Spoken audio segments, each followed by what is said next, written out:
People often ask us, where does the fluoride come from that they add to the drinking water?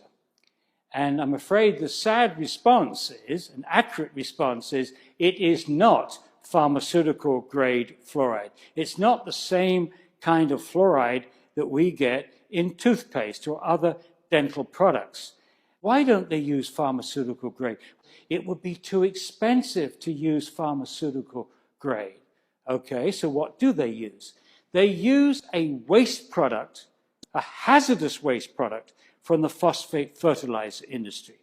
For about 100 years, the process for making soluble phosphate to use as a fertilizer is to take insoluble phosphate rock, dig up that rock, and then add concentrated sulfuric acid.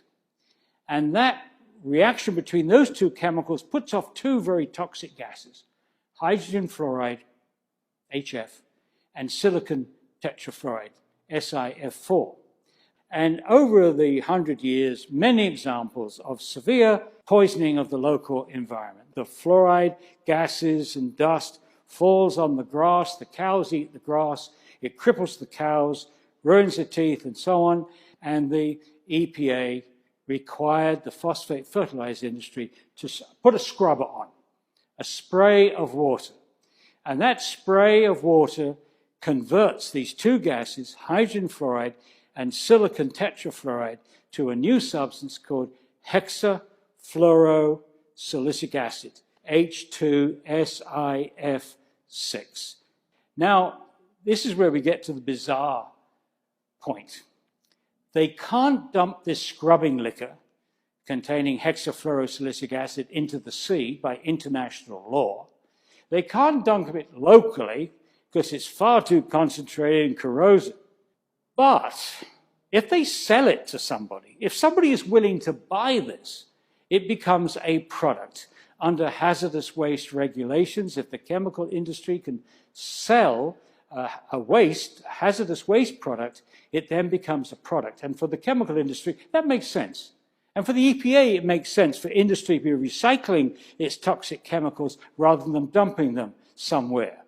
But in this case, it doesn't make sense at all, because it allows the public water suppliers, when they buy this stuff, it becomes a product, then they put it in the drinking water, and we're exposed to it with less oversight than there would be if it was treated as a hazardous waste.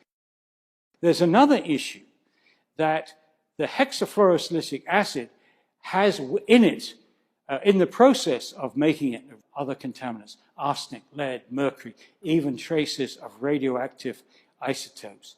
And the question to any decision maker in the public is, do you really want trace amounts of these materials, especially when the EPA says about arsenic and lead, there are no safe levels because they are human carcinogens.